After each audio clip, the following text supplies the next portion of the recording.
Sabi ni Ming Reyes, bakit di papayag si May na itambal si Alden kay Saklang? Ay si Saklang ay pinalit ni Alden kay Main. Si Alden ang sumalo kay Saklang. Good catch pala yun, kaya okay lang yun. Obserbasyon lang po. Sa tingin ko, ay payag naman si Main Mendoza ngayon sa lahat ng itinatambal ngayon kay Alden Richards. Ngunit ang ipinagbabawal lang dito ay ang kanyang love team. Kailanman kasi ay hindi na pwedeng magka-love team si Alden Richards dahil ang huli niya ng ka-love team ay si Main Mendoza. Kaya sa tingin ko, itong mga nangyayari kay Alden Richards at kay Catherine Bernardo ay isa lamang friendship. Matatandaan kasi natin na talaga namang gustong magkaroon ng kaibigan ni Alden Richards. Ito nga ay nabuo nung sa Hello Love Goodbye pa lamang at hindi pa masyadong issue si Main Mendoza at Alden Richards.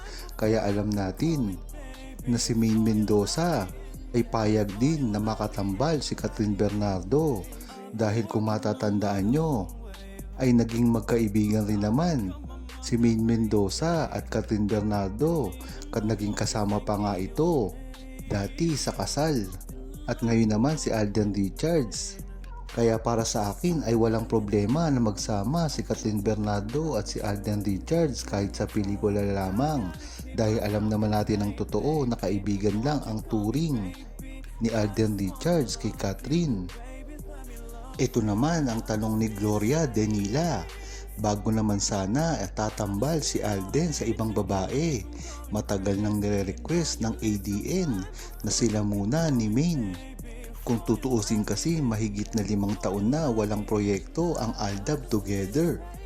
Pero kaming mga fans ay nasa kanila ang buhay nila, pero boycott kami, no to solo project.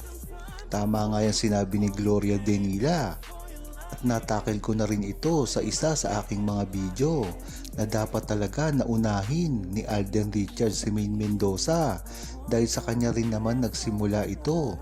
At gustong gusto ni Alden Richards na si Main Mendoza raw muna ang una niyang makakasama sa gagawing proyekto. Ngunit ang tanong kasi dito ay baka hindi naman payagan si Main Mendoza dahil ito ay nasa TV5 na. Si Alden Richards ay pwede namang gumawa ng pelikula na outside sa GMA dahil meron naman siyang sariling produksyon. Ang malabo kasi ay si Main Mendoza dahil sa mga handler niya. Pero mukhang matutuloy naman ito dahil pag hindi humawak dito ang GMA Films, talagang kayang-kaya ni Alden Richards ito na gawin. Kung matatandaan nyo kasi, ang GMA Films lang naman talaga at GMA ang ayaw na pagtambalin na nga si Main Mendoza at Alden Richards. Kung matatandaan nyo ay magigis lang dapat si Alden Richards na talagang gusto niya naman sa Itbulaga, ngunit hindi ito pinayagan. Nadulas ito nang sabihin ni Miss Sharon Cuneta ang balitang iyan. Kaya kung tatanungin nyo ako, ay talagang dapat si Main Mendoza muna ang itambal kay Alden Richards bago si Catherine Bernardo at ang iba pang mga sikat na artista. Okay lang naman kung ang itambal ngayon kay Alden Richards ay ang mga maliliit na proyekto lamang dahil kailangan naman talaga ni Alden Richards na magkatrabaho at maging busy at hindi lang maghintay sa kanyang gagawing proyekto o pelikula kasama si Main Mendoza. Dahil alam natin na pag si Main Mendoza at Alden Richards ay nagsamang muli ay ito ay magiging blockbuster. Talaga naman kasing matagal lang inaantay ng buong Aldab Nation at nasabi nga ni Gloria Denila na 5 taon na walang proyekto ang Aldab. Kaya talagang pag ito ay natuloy, talagang ito ay kikita ng malaki at maraming tataluning pelikula sa buong Pilipinas.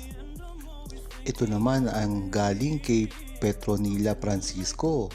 Madaya na patagong relasyon. Bakit? Dahil ba yan kay Kathleen?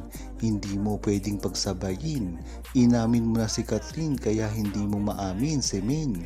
Buti nga umamin kung sino yan talagang mahal mo. Alam na mas mahal mo si Kathleen. Kasama pala si Main sa Palawan. Bakit pinalalayo? Ni hindi ka pa pumawalag? Tuloy lang ang pagsunod-sunod mo kay Catherine para lang aagawan, di ba? Dapat bitawan mo na si Maine kesa naman ganun pinalalayo. Kawawa naman yung tao.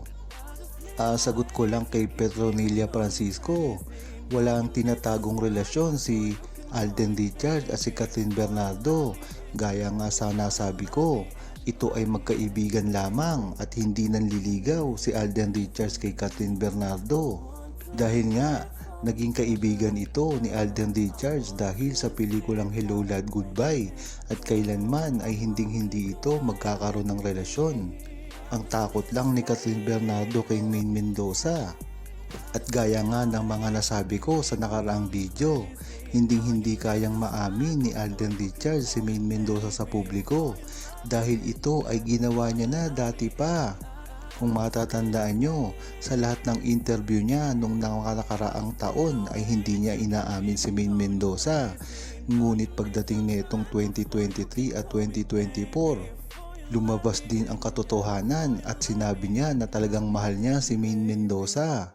Sa tingin ko ay hindi niya maamin ito ng tuluyan sa bibig dahil na rin iniiwasan niya ang mga pambabatikos at pambabash sa kanilang dalawa ni Maine Mendoza.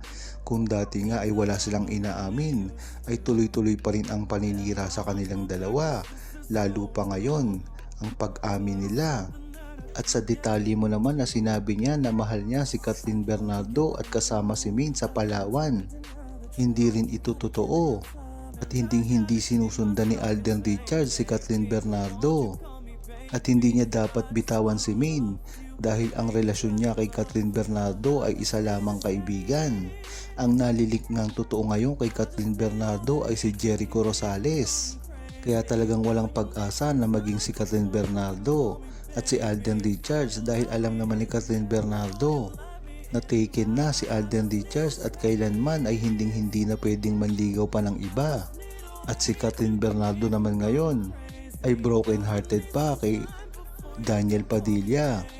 Imaginin mo na lang kung ano ang pambabatikos na gagawin nila ngayon kay Alden Richards pag nalaman ito na nakipagrelasyon kay Catherine Bernardo na alam naman natin na hindi pwede na matuloy dahil na rin kay Maine Mendoza. Kaya talagang malabo magkaroon ng relasyon si Maine Mendoza sa ibang lalaki at si Alden Richards naman sa ibang babae.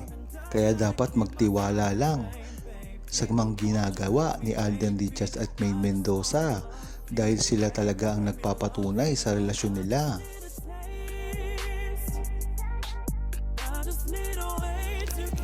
Huwag kalimutang mag-subscribe, comment at i-like ang video na ito. Thanks for watching!